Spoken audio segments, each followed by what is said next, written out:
j'espère que vous allez bien. Je reviens pour une nouvelle vidéo et je vais vous parler des sorties littéraires du mois de septembre. Évidemment, c'est la rentrée littéraire, il y a énormément, mais énormément de livres, énormément de nouveautés. C'est parfois difficile de faire le tri entre toutes ces nouveautés, mais j'ai tenté de faire ça. Avant toute chose, si vous n'êtes pas abonné à ma chaîne YouTube et que vous aimez mon contenu, n'hésitez pas à vous abonner, ça me fait énormément plaisir et ça me permet de faire évoluer ma chaîne. On commence le 1er septembre avec un livre que j'ai déjà lu puisqu'il s'agit de La fille aux 100 visages, écrit par Loïc Le Borgne. Je vous invite, si vous voulez, à aller voir ma précédente vidéo où je vous en parle beaucoup plus. Dans cette histoire, on est dans un monde en fait où les personnes changent de visage chaque jour et ils ne portent jamais le même visage. On va suivre l'histoire de So qui est la fille d'un des dirigeants.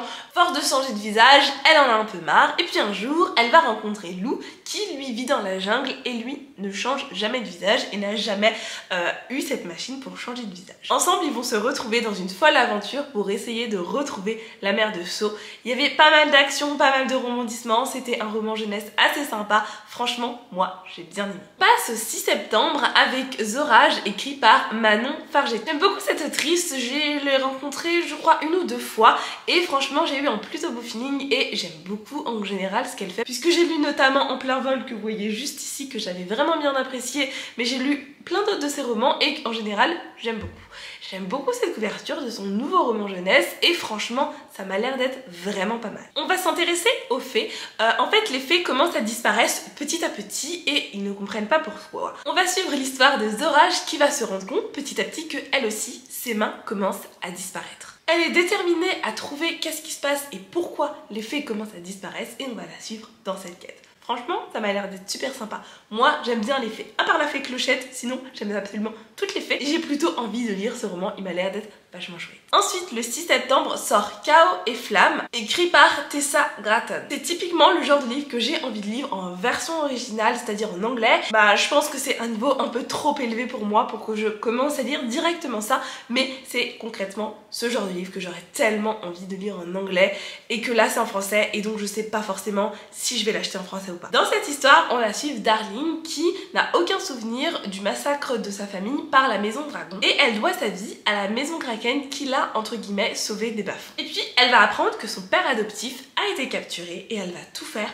pour essayer de le sauver. En même temps, nous allons suivre l'histoire de Talon qui est le prince de guerre de la Maison Dragon. Talon, sur le champ de bataille, tombe nez à nez avec une jeune femme qui est le portrait, trait pour trait, d'une jeune femme que son frère dessine sans relâche depuis des années. Et donc on va suivre l'histoire de ce deux jeunes personnages. Franchement, ça m'a l'air d'être super cool, ça m'a l'air d'être vraiment bien. J'avoue, j'ai pas trop lu les avis en anglais, mais franchement, ça m'a l'air d'être super sympa. Je sais pas trop si je le lirai en version française ou pas du tout, mais en tout cas, je le note quelque part au cas où un jour j'ai envie de le lire. Toujours le 6 septembre sort Where Echo Dies, écrit par Courtney Gould. Franchement, j'aime beaucoup la couverture et je la trouve vraiment trop belle. Dans cette histoire, on va suivre Beck qui est un peu à la dérive depuis le décès de sa mère. Avec sa petite sœur Riley, elle décide de prendre la route pour aller vers une ville qui a obsédé sa mère pendant des années. Cette ville a l'air vraiment très étrange et donc elles vont se mettre à enquêter sur les personnes qui en savent beaucoup plus sur cette ville et on va les suivre dans leur enquête. Franchement, ça m'a l'air d'être sympa, ça a l'air de mélanger enquête, un peu de fantaisie et tout. Vraiment, ça a l'air d'être assez ma cam. Franchement, ça m'a l'air d'être un roman assez sympa. Ensuite, le 7 septembre sort Salicornia, écrit par Fabien Clavel. Dans cette histoire, on a l'air de s'intéresser plutôt au Japon, aux vampires, un peu de fantaisie. Franchement, la couverture, elle est magnifique. J'adore toutes ces couleurs, j'adore ce rouge, j'adore tout ça.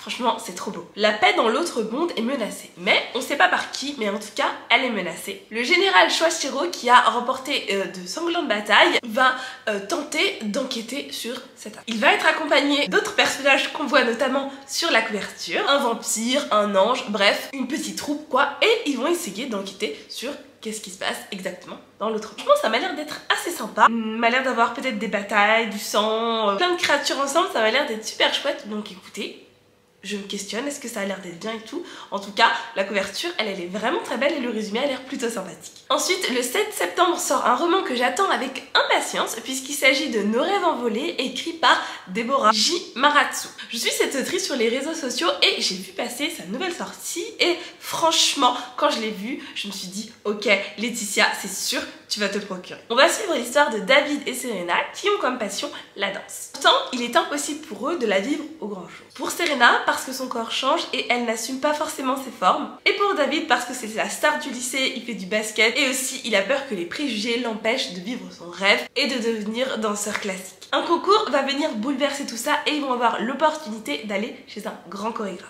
La danse, c'est pas forcément mon truc, c'est pas forcément une passion, quelque chose comme ça, c'est sympa, mais c'est pas forcément un truc qui m'anime et que j'aime spécialement particulièrement. Mais par contre, ce qui m'a plus intéressée, c'est que je suis pas totalement sûre, mais je crois bien qu'on va parler du SOPK. J'avoue que c'est ça qui m'a intéressée dans cette histoire. Je me suis dit, tiens, on n'en parle pas beaucoup, c'est vraiment hyper rare de l'avoir vu dans les livres, et donc du coup, je me suis dit que ça pourrait être une lecture vraiment hyper intéressante, et c'est, je pense, pour ça que je vais l'acheter, parce que sinon, la danse, bon bah écoutez, c'est un sujet, un thème d'un livre comme un autre, c'est pas quelque chose qui m'anime ou me passionne particulièrement. Le 8 septembre sort Les Noces d'ombre et de fumée, écrit par Olivia Gomet. On est sur la République de fumée et en fait la magie est mortelle aux femmes et il y a seulement certains hommes qui en naissent dotés. On va suivre l'histoire de Priya qui est une recluse. Elle appartient à une sororité affranchie des lois patriarcales. Malheureusement, son père va la fiancer à Ezio. C'est le dangereux héritier du Doge. Pour protéger ses sœurs, la recluse n'a pas le choix de se fiancer. Elle doit perpétuer la lignée de ses pires ennemis. Et Priya est prête à tout pour anéantir cette dynastie. Franchement, ça m'a l'air d'être sympa. Un peu de magie, un peu de fantaisie, tout ça. Ça m'a l'air d'être assez chouette, assez sympa. J'avoue, je connaissais pas du tout l'autrice. Et bah écoutez, ça pourrait être une très bonne découverte. Le 14 septembre sort Le Manoir de Castelcats, l'automne des aspirants, écrit par Alain T. Puisségur. J'adore la couverture, vraiment, elle est hyper belle. J'aime beaucoup, vraiment magnifique couverture, trop belle. Nous sommes donc dans le manoir de Castelcats et c'est en fait un manoir où les chats apprennent à faire de la magie. Si j'ai bien compris, c'est ça qui doit se passer. Et donc nous allons suivre des chats. C'est trop bien, mon chat dort, là-bas, là, il dort, mais c'est trop cool quoi, des chats, c'est trop mignon, j'adore. On va suivre l'histoire de Kovan qui lui ne maîtrise pas la magoculture. Pas sûr que ça se prononce comme ça, mais c'est ce que j'essaye de faire. Donc triompher des épreuves d'admission, c'est pas forcément évident pour lui. Pourtant, il y a quand même pire que ça, puisqu'une menace pèse sur Castelcats. Les incidents magiques se multiplient. Mais évidemment, c'est pas tout. Certains racontent avoir vu rôder une créature horrible dans les couloirs. Je me demande ce que ça peut bien être. Évidemment, notre cher Kovan va pouvoir compter sur ses amis pour lui donner un petit coup de patte pour résoudre ce mystère. Ensuite, le 20 septembre sort Nous sommes l'Apocalypse, écrit par Andrew Joseph White. La couverture, mamma mia. La couverture est si belle, franchement, j'adore. J'adore, je suis fan, je suis complètement fan, j'aime beaucoup, je le veux. Voilà, c'est simple, je le veux. Est-ce que je l'aurai? Je ne sais pas, mais en tout cas, je le veux.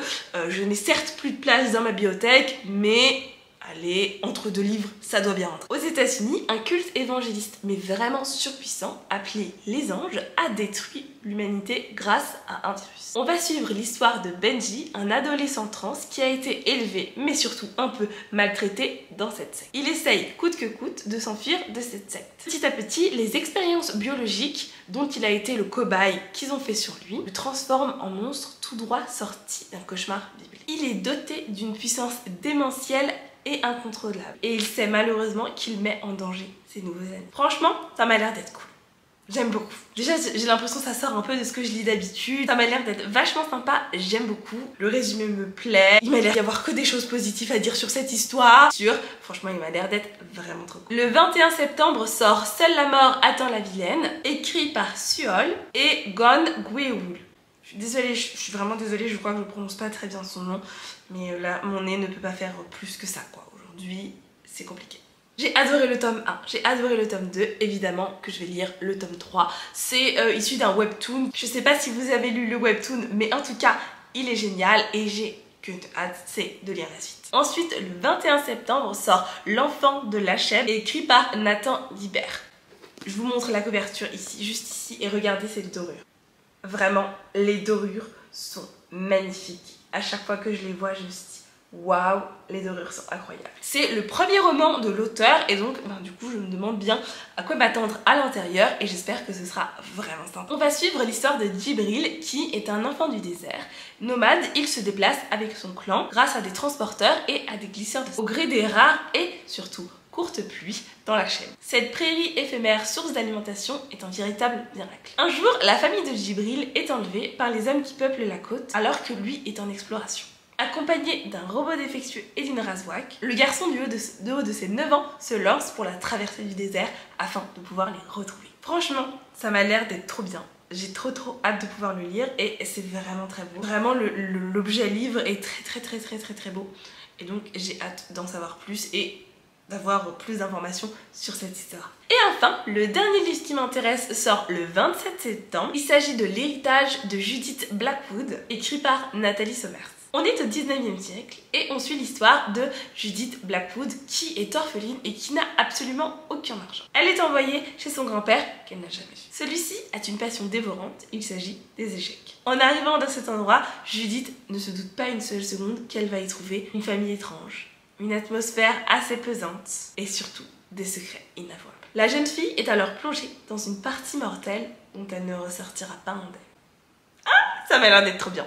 Franchement, ça m'a l'air d'être cool, une petite enquête et tout. Vraiment, ça m'a l'air d'être super chouette, super fun. Je suis pas forcément très fan des échecs. D'ailleurs, je ne sais pas très bien y jouer puisque je sais uniquement comment les pions se déplacent, mais c'est tout. Je sais pas jouer, je sais pas la stratégie, je sais déplacer les pions. C'est déjà ça, mais c'est pas un truc de ouf. Franchement, cette histoire a l'air assez sympa et j'ai hâte de pouvoir la découvrir. Et bah écoutez, c'est tout pour les sorties littéraires du mois de septembre qui m'intéressent. Il y en avait quand même pas mal et j'ai quand même refait un tri parce que vraiment, ça allait être sans fin. Sinon, je ne vais pas vous citer plus de 100 livres qui pourraient être intéressants. Non, il faut faire une petite sélection. J'espère que cette vidéo vous a plu. N'hésitez pas à aller me suivre sur les autres réseaux sociaux si vous aimez bien mon contenu et que ça vous intéresse. Je vous remercie énormément d'avoir regardé cette vidéo et je vous fais des bisous.